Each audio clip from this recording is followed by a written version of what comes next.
Even as you accrue a legion of adoring fans, you're sure to make some enemies along the way, and Taylor Swift is no exception.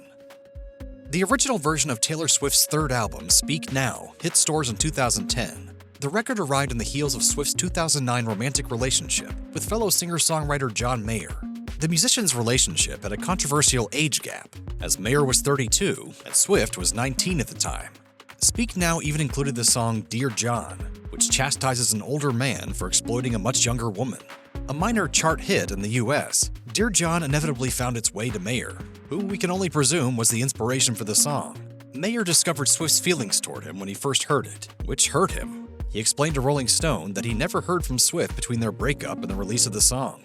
He reflected, "I will say as a songwriter that I think it's kind of cheap songwriting. I know she's the biggest thing in the world, and I'm not trying to sink anybody's ship, but I think it's abusing your talent to rub your hands together and go, wait till he gets a load of this." In 2013, Mayer released the song Paper Doll, which dismisses the complaints of a former lover. When asked if the song could be about his prominent ex, he replied, "Yeah, songwriters write songs because of people, about people."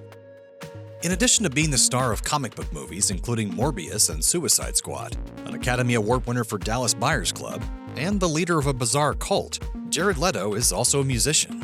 Since the late 90s, he's been the singer and in the rock band 30 Seconds to Mars. In 2015, the band convened in a recording studio to work on a new album, and seeking songwriting fodder from the popular tunes of the day, somebody put on Taylor Swift's 1989 album. Video of Leto listening and reacting to Welcome to New York, Style, and Blank Space was captured and published by TMZ. In the clip, he maintains a flat expression while listening to Blank Space, and then admits he actually liked a section of the song. Shortly thereafter, however, he dismissed Swift and her music wholesale, saying, "I mean, her. I don't give a about her. It's whatever works best for us." I'm just gonna hurt you. Really, really bad. Entry into Taylor Swift's inner squad of famous and artistically accomplished young women is invitation only. It's a forever evolving collection of pals. And in the mid-2010s, Swift reached out to teenage actor Chloe Grace Moretz, at the time best known for her work in Hugo, Carrie, and the Kick-Ass movies. Moretz was close friends with Selena Gomez at the time, who was already one of the more famous members of Swift's tight-knit circle. In a rejection and repudiation of that squad, as well as the entire concept of squads, Moretz declined the offer for its anti-feminist undertones. As the actor told Complex in 2016, they appropriate exclusivity, their cliques. Despite her repeated insistence that she refused to join Swift's friend group, Moretz did call Swift a talented person, at least, and it seems her feelings for the singer have softened over time. She said in 2018, "I really like her new album, and I like her new path that she's on in her career. It seems very honest, it seems very real." In 2016, Kanye West released the track Famous, which suggests that he's largely responsible for Swift's fame after interrupting her acceptance speech at the 2009 MTV Video Music Awards. The video for the song depicted West in bed with a nude mannequin made up to look like Swift. West claimed that Swift approved, writing on X, formerly known as Twitter, called Taylor and had an hour-long convo with her about the line, and she thought it was funny and gave her blessing. Swift denied this claim, with her publicist telling USA Today, Kanye did not call for approval, but to ask Taylor to release his single Famous on her Twitter account. She declined and cautioned him about releasing a song with such a strong misogynistic message. The scandal died down, but in July 2016, West's then-wife and one-time self-professed Swift superfan Kim Kardashian posted a recording of the phone call.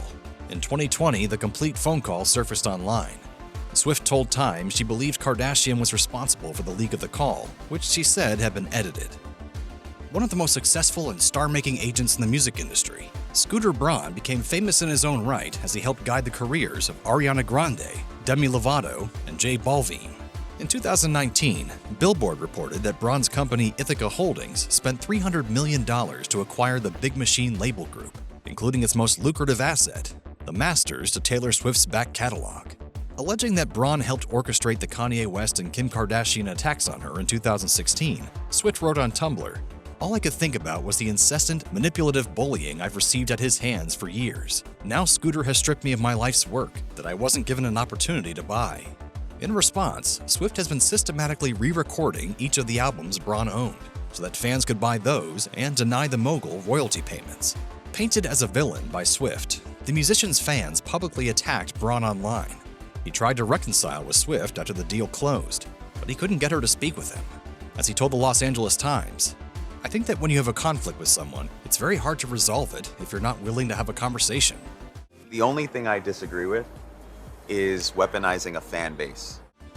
Damon Albarn has distinguished himself as one of the leading voices in rock and pop over the last 3 decades.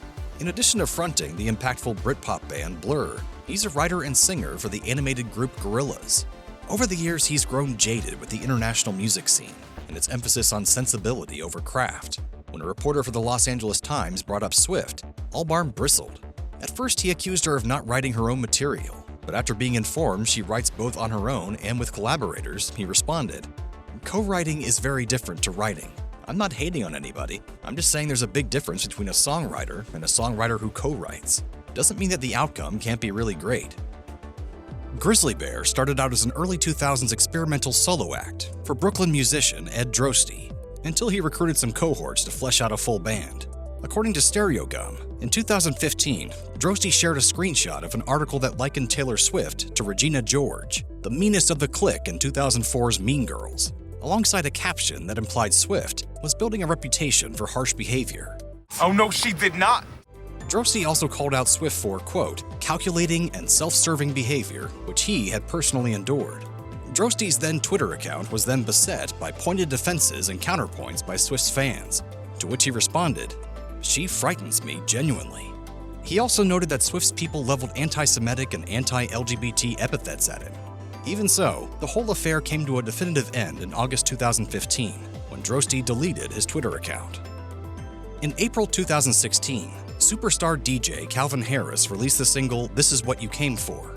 Featured performer Rihanna sang lead vocals on the #3 pop hit. Harris and an unknown entity named Nils Sjoberg were the credited songwriters. After the song's chart ascent, Taylor Swift came forward and announced that she was Nils Sjoberg. Swift and Harris were a romantic couple at the time of the song's composition and production, and they reportedly agreed to downplay Swift's involvement, so as to not let their relationship dominate the narrative. Harris felt betrayed by Swift's after-the-fact admission, and he then downplayed her involvement in the creation of the track, writing on X, formerly Twitter, "I wrote the music, produced the song, arranged it, and cut the vocals though, and initially she wanted it kept secret, hence the pseudonym. Hurtful to me at this point that her and her team would go so far out of their way to try and make me look bad at this stage though." Harris figured that Swift was behaving like a bitter former romantic partner, which he thought was strange in light of her connection with actor Tom Hiddleston.